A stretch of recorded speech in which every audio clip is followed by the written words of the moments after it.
Okay, welcome to this edition of Stampscapes, the Stampscapes test lab. We have a piece of the holographic cardstock. This is a certain type of holographic cardstock. It has more of these light pillar types of things. You can have it horizontal or vertical. Some of the different types of holographics, they're not directional, but these ones have a kind of a definitive kind of direction to them. So you can kind of incorporate that type of patterning into whatever types of scenes you want to depict. They typically look like a nighttime type of scene with, like I said, light pillars, or it could be a kind of like a pseudo psychedelic kind of northern light type of thing.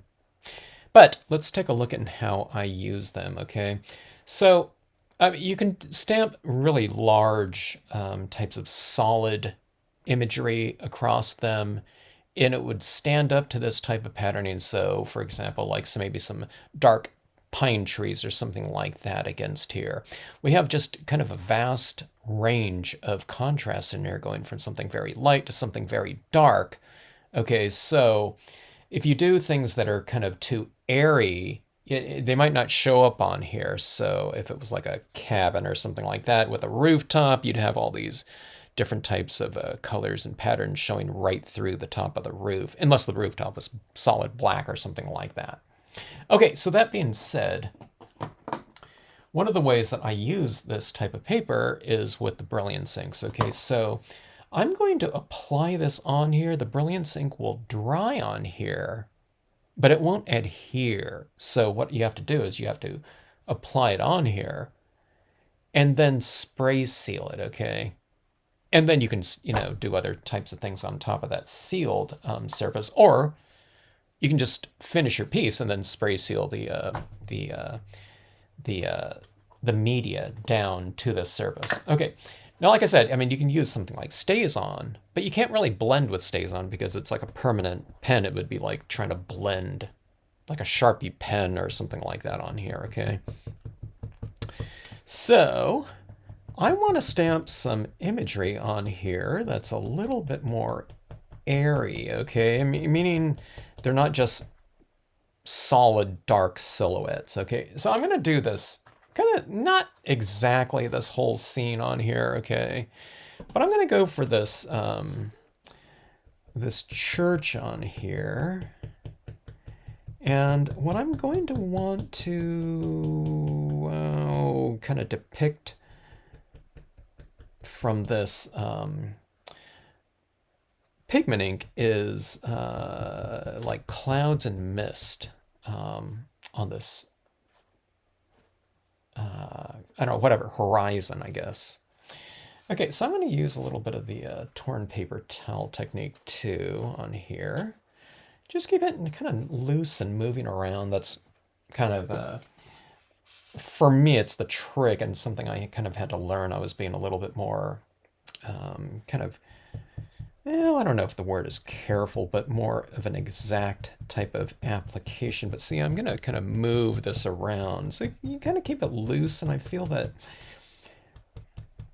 it's easier to do, but you have to kind of loosen up in terms of your application, because normally when we're doing something like stencils, we keep them kind of affixed and we're just applying it. But on something like a cloud, you want it kind of more billowy and varied is the I guess the word. And I think it just has a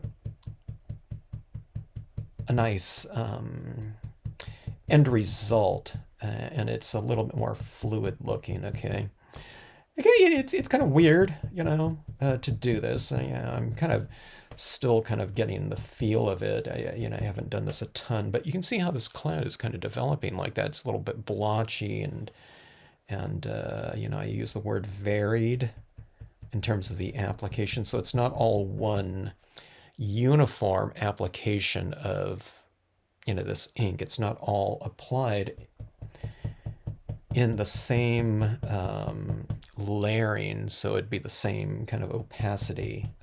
You know what I mean? like a solid uniform white, in other words. I'm not going for that, okay? It doesn't make it harder to do, you know, I mean, it's less time to do it because you don't fill up everything just so solid, okay?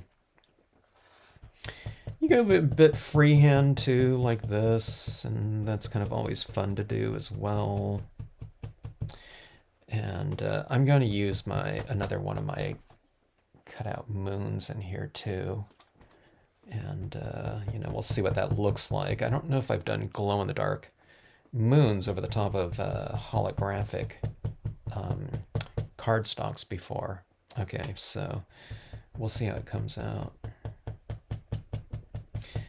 Okay, now if you ever kind of don't like something, or it's like you applied way too much, you can just kind of dab it out, go with like a clean side of your cotton ball, or grab a different cotton ball and dab into it, and it'll remove some of that ink that has been applied. Or, you know, if you don't like it at all, I mean, you could just wipe this whole thing out and just start over again, because again, this will dry on here, but it won't adhere. So it's one of the most forgiving types of techniques that you'll ever come across, because when do you ever kind of apply inks on a surface and you can just kind of wipe it right off, you know, with no problem? That being said, be careful. See, I was holding this down and it was like I removed, you know, some ink. You could see it just comes right off, okay?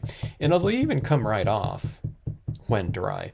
Now remember, this Brilliance is a pigment ink, but it's a water-based, fast-drying pigment ink. It's designed for that. Other types of pigment inks are oil-based, okay? So if you like this technique, you want to try it out, get a Brilliance one, because again, it's designed for that non-porous surface to dry on, okay? You can use it on porous surfaces too, but it has the ability of crossing over into the non-porous, I don't know, whatever realm, I guess. Okay, so let's see here. Let's go with a little bit of cloudy formations over the top. I often do this on this type of surface because the surface is really loud, so this kind of tames the surface a little bit and allows for me to utilize the kind of the effects of it, but it does it in kind of I don't know, a more tamed way, like that. See, there's a bit of clouds. Let me use a little bit more. That's not enough. I can barely see it up there, so I need to use a little bit more, I think. So that the more you use in there, the more kind of opaque it becomes. I don't necessarily want it to be completely opaque, because I want some of that patterning, kind of little peekaboo showing through some of that. So if I go like this, you know, we see this ink on here. If I go like that, you can really see it. But see this in here? See how those colors are kind of showing through a little bit in there? And that's what I want. Okay, now one of the things I like to do on this type of pattern, because it's kind of loud like that, okay, the clouds stabilize this in here. But one of the things that I really enjoy doing on this surface is using some of the Dr. Martens Bleed Proof White, which is a opaque watercolor paint, and it is and it's white watercolor paint. And just the pigment is just so fine, and it's very opaque. So even like the smallest little splash of paint on here is splatter. The tiniest little dot really shows up. So this just gives me a little bit more texturing, and it's stable. It stabilizes. There's something kind of static within that space in there,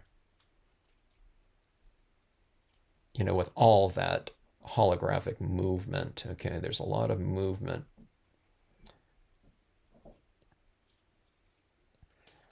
in this surface, you know, with reacting to the light. So I put a few of those splashes down like that. And we get these, like, this illusion of like these stars, okay? And it goes like that.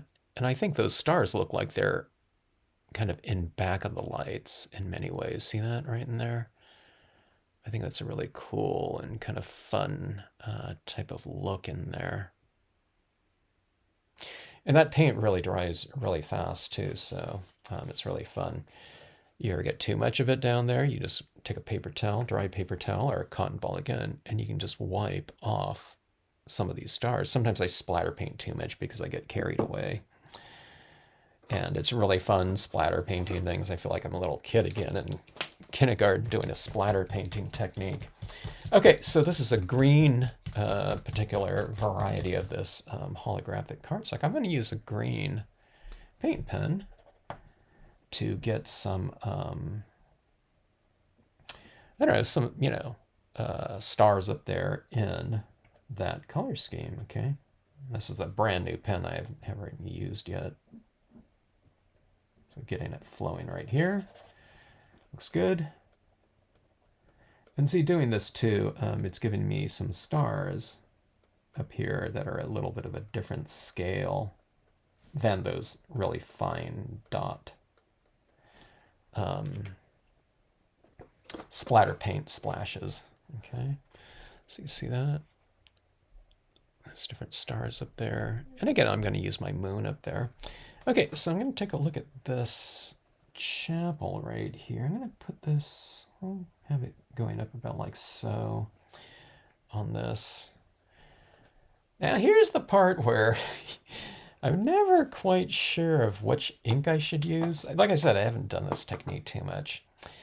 The Brilliance ink, I'm going to try the Brilliance ink over the white Brilliance ink, and hopefully this ink transfers onto this moist, non-tacked down surface. Maybe I should spray seal it before I stamp this over the top. That way, when I'm stamping this on here and I lift up, I'm not lifting off the white, but I'm applying the black over the top. And maybe that'd be the better way to go. I'll just better safe than sorry here. So I'm going to take this and I'm going to spray this lightly with a Krylon workable spray fixative. Okay. This might not, it's going to be a little bit more frosted because the spray, acrylic spray, is a matte spray, okay?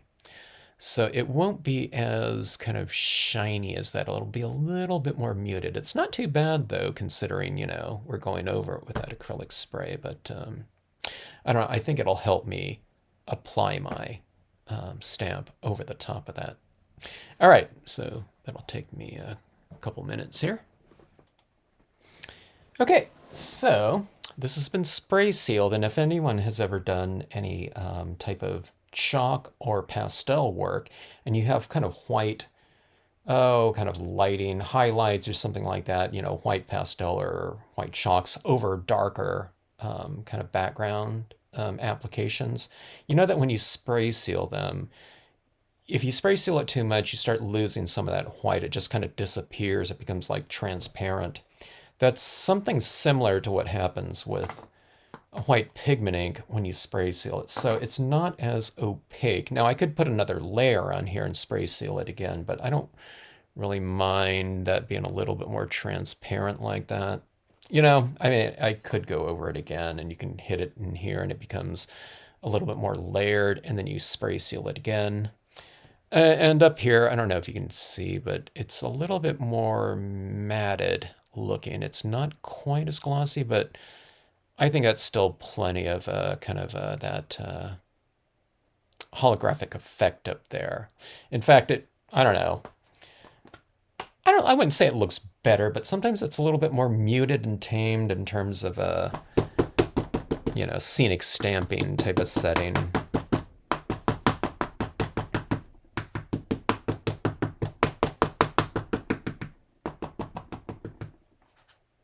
But, it's just one of those things that the trade-off too. It makes it usable. You know what I mean? This is not a traditional stamping surface, especially for like scenic stamping. Okay, so it's just one of those little trade-offs to in order to use this in a card making type of process. And just having some kind of dynamic surfaces like this to utilize with our card making is really amazing to me. And it's made possible with the use of this type of media. All right, I think that looks great on there in terms of the impression. I was, a little bit worried about how it would print on there. I think it printed on there really, really nicely, okay? I'm always worried about kind of stamping into it and then lifting it, and a lot of the ink comes off with the impression. So I held it down a little bit longer too, okay? Hopefully, in order for that ink to transfer, and it looks like it did pretty well. Okay, so on this, we'll go with some of this Brilliance Black here, and I'll give this a little bit of a slope like that.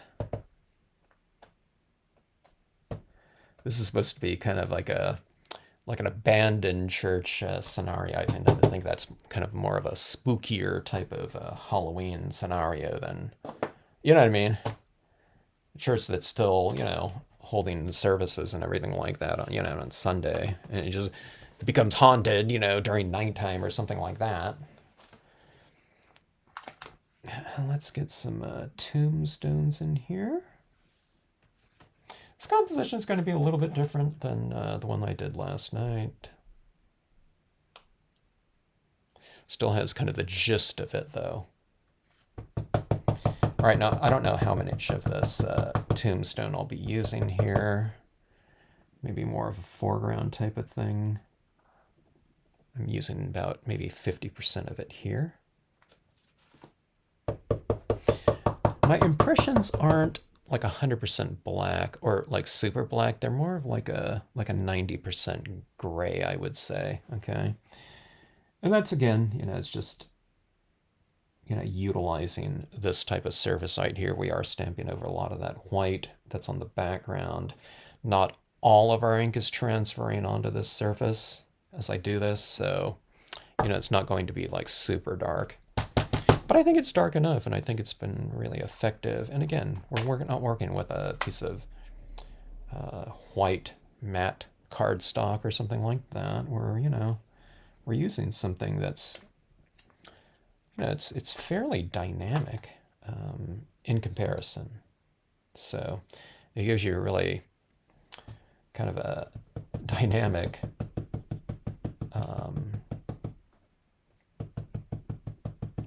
whatever end result in a very quick manner, just because it's inherently on the surface that you're stamping on. So I don't know, it's pretty fun stuff. Using kind of the larger tombstones here, and as I stamp these higher up on the composition, it represents something that's more distant. So I'll use incrementally smaller tombstones. Maybe I should have stamped this one first, and then stamp those other ones after, but let's see if I can get this in here. Might be okay. I don't want some of these tombstones to be like they're floating in the air. I got it. Those ones right there don't come quite as far down onto the sedge filler texturing, but it's close enough, I guess. These are all coming off of this one set here. You can do a whole kind of Halloween scenario out of this one set. It's like a cemetery Halloween scenario here. All right, so that is that. Let's see. Let's get this moon popped in here. There's a big kind of area in here with nothing, okay, but that's where the moon is going to come into play.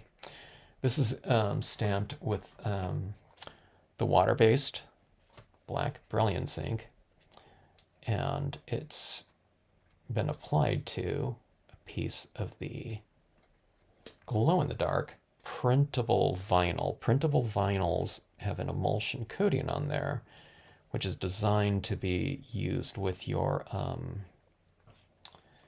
inkjet printers, which are water-based inks, okay? Before I do this, I'm going to spray seal this, okay? because I don't want to necessarily put spray sealant over the top of the vinyl, so I'm going to spray seal these images down. Now I really should kind of wait for these to dry a little bit. Maybe I'll heat set a little bit before going out and spray sealing this, okay? Because I do want to put in some extra lighting into those windows of that church, but I can't do it over the top of kind of wet ink, okay? Otherwise, when I try to put that paint into wet ink, the white area should be sealed off, I guess. I don't know. Maybe I don't need to do it. But I do want to seal these black images onto the paper, though. Okay. And like I said, I don't necessarily want to get sealant over the top of the moon. I don't know. I don't know if it would do anything. Probably not, but let's just be safe about it, I guess. Okay, so this has been sealed in. I just gave it a real light coat. Okay. That still, I'm sure these impressions in here are still a little bit moist. Oh, and I heat set for just a little bit. I don't like heat setting this type of foil for too long, these metallics. But you get this curl kind of happening, okay? Now you can just, if it curls a little bit, you can just counter curl. If it curls a lot, you can counter curl. But you really don't want to have to do that too much. I don't know. I don't know if it does anything to the integrity of the paper. You need to kind of start, bending it back or whatever. But I don't know. I just don't like doing it too much. Okay, so this adhesive on the sticker paper is really quite aggressive. So that's really on there, okay? So we have something like that. And now, what I'm going to do, the thing that's really fun is kind of adding some shadows around in these areas. I don't know if I can really do that on this. Those shadows really come into play a lot on this type of, cardstock. This is one I did last night. But on here, this is foil. So if I go around and I start trying to add in some darkness in there, I don't know how it'll apply. I might be able to, let's give it a little test here. I'm not sure what to do it with. Maybe like a cotton ball would be good. Or maybe a little bit of a sponge dauber. I want it to be really light. So I'm just kind of bending this used cotton ball where I used some black on it before. Let me see if I can kind of add this right at the base of some of these tombstones right in here. I won't do too much of it, but let's see. Yeah, it's not too bad. I can't really direct it very well because of the, big cotton ball aspect of it, but it doesn't look too bad. Let's do a little bit at the base of this chapel. Now I'll need to spray seal this again because, again, I'm applying this pigment ink that stays on the surface. I don't know. I guess I am applying it over the top of that white brilliance thing, so maybe it would be okay. I don't know. But probably a little bit safe than sorry, so I'll just give it a quick spray. I mean, it takes like, a couple seconds to spray.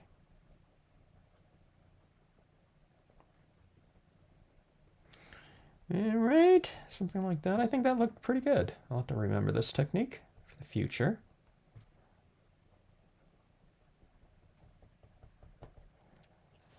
Something like that. Yeah, those shadows kind of anchored it down a little bit, I think.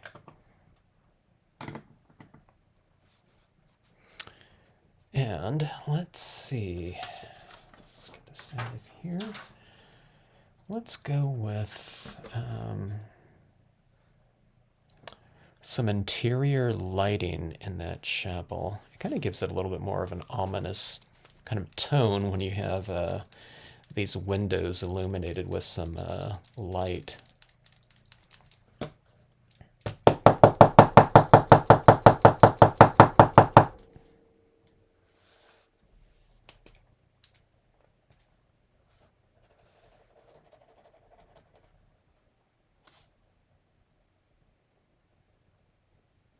Now this yellow here, I don't know if it's going to be light enough. It might be actually kind of darkening that window. The white in that window might have even been lighter.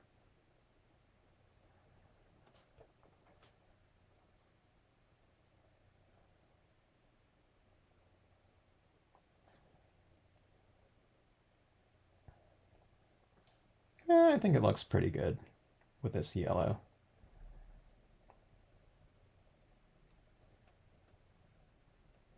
And this is applying pretty well onto that sealed Brilliance ink in there, okay?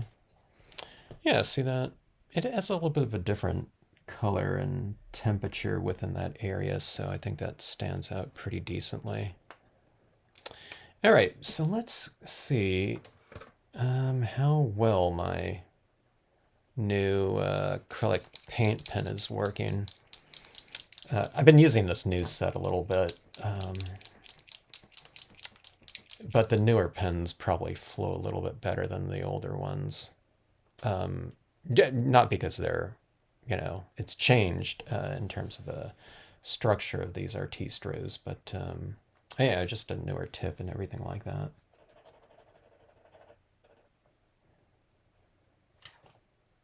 Okay, so let's see. Let's add on some highlights in here. Yeah, this is flowing pretty good. Now, when I'm doing this over the top of white cardstock, it's absorbing into the cardstock, okay?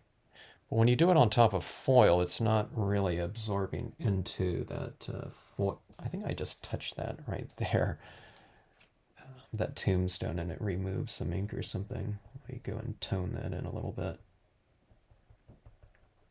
Yeah, I'll need to go in here and kind of spray seal this again. I just gave it a really, really light spray. Okay, but going back to the opacity. See, this is foil, so this paint is staying right on the surface. It's not absorbing into the paper at all, so if you do like a nice bright little white dot, it's probably going to stay that way. It's not going to keep absorbing into a very porous surface. So I'm a little bit more liberal with my application of it on porous surfaces because I know it's just going to get darker. But on here, we'll just apply it in the strength that we want the end result. So see this right here, I'm just kind of putting it on the top edges of these tombstones and on the right side of that tombstone because the moon is over to the right of it. The moon is over to the left of this tombstone, so the highlight is on the left sides, okay? So I'm just what I call, I'm reiterating the lighting of a scene by doing this, okay? And right here on some of the details, edges of the chapel, you put some of these highlights right in here. Kind of makes it look a little bit more three-dimensional as I go over some of this black. You see as I scribble it off, I'm getting some of that ink that has gone up into my tip because I'm kind of scraping it into it. So just get it flowing that pure white again like that. So you might have to do that a few times. See, if I spray seal this again a little bit more, maybe, I'm not digging into that wet ink.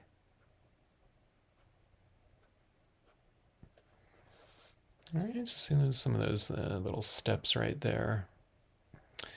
I'm taking a look. Maybe I'll go on with a little bit more of this kind of highlighting around some of these features of the chapel just to kind of separate some of the angles of it a little bit. Like that, just kind of putting in those things like that. So it kind of, I don't know, it makes it stand out a little bit more, maybe. Let's see, let's put in some highlights into some of our grasses. There's these little tufts of grass on the sedge filler stamp, so I'm just kind of going in here and reiterating some of it. Here's the shadows over here, so maybe putting in some little highlights in the illuminated areas, the lighter areas, right in his open space. So it could be like, you know, something like little, like illuminated dew spots on the grass or something like that. Okay, you can see how this is looking right there. Look at that different personality in that sky from that to this. It's a lot darker like this. Okay. Now you can also go back in.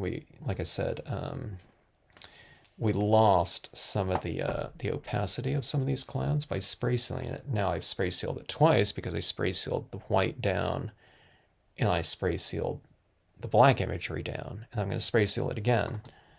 So some of those white applications are getting more and more transparent. So if I want to go back in and just kind of tweak some of these a little bit and get them a little bit lighter, I'd want to put some of this fog into here, but I don't want to do that right now because, like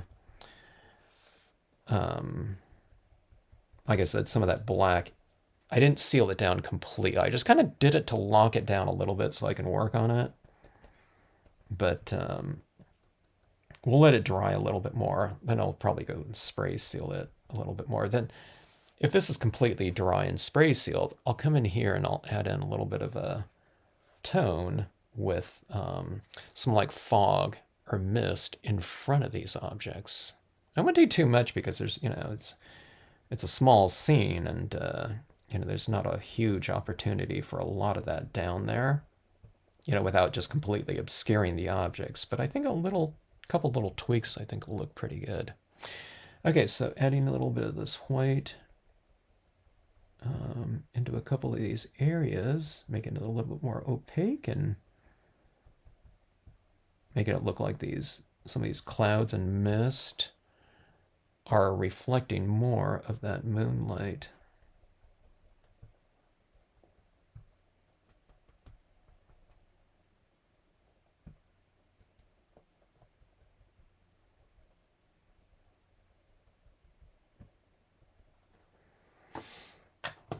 All right, but that is that.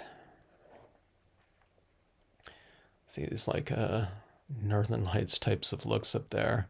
And see this whole area down here is kind of static, but see you get some of that color showing through like that. So that's good, I think. It puts some lighting onto your surface, but look how, and see this is a little bit more sealed off so you can't see too much. So you get varying degrees of opacity against this really loud background, but you get some of those colors showing through, like right in here, at different angles like that. Okay. So I think that makes for a really fun surface like that. Okay, I didn't need to spray seal this. I was mentioning I don't want to spray seal that, but I don't know. I guess it's not going to be any big deal. It's still going to glow in the dark. I turned off the lights here, but this paper in here is dependent on, this holographic cardstock is dependent on light hitting it. If I turn off everything, this moon will glow in here, but, nothing else is going to be very exciting, relatively speaking, in comparison to how it looks with the lights hitting it here. So let's angle this at a different angle like that. Look at this. See, you can even move this up and down. Those pillars are kind of shifting a little bit. Look at those colors like that.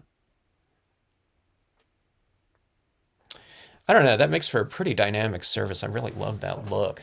So it takes a little bit of a kind of playing around if you haven't worked with non-porous surfaces before or stamped on metallics. But again, it's like a super forgiving type of process. The thing is getting that cloud thing going back there, and it doesn't have to look great because you stamp over the top of it anyway. But it's just kind of playing around with it. It's almost like dealing with like I don't know, like clay or something like that, where you can kind of push it out and mold it, and I feel like I'm sculpting almost, in a very, very shallow view. But then you can kind of, if you don't like it, you just remold it. You can wipe it off, or, if you put too much of it, or you can just, if you put too big of a blob, you just kind of tap it around. You can spread it around, with your cotton ball, 100% cotton balls too, okay. The synthetics don't really work very well.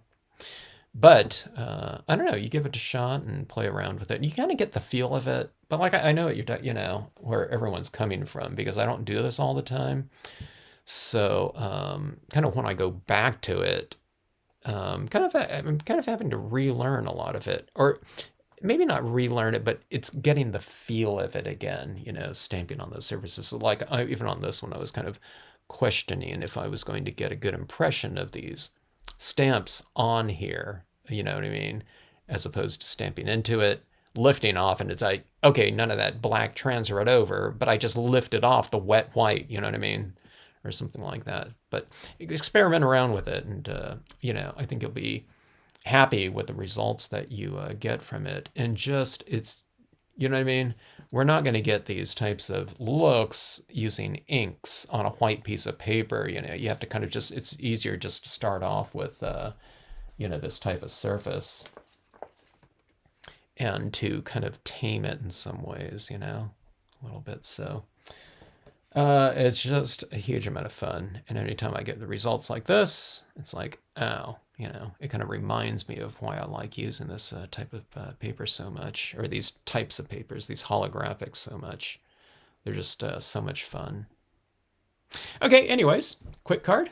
Hope you like it. Thanks so much for watching.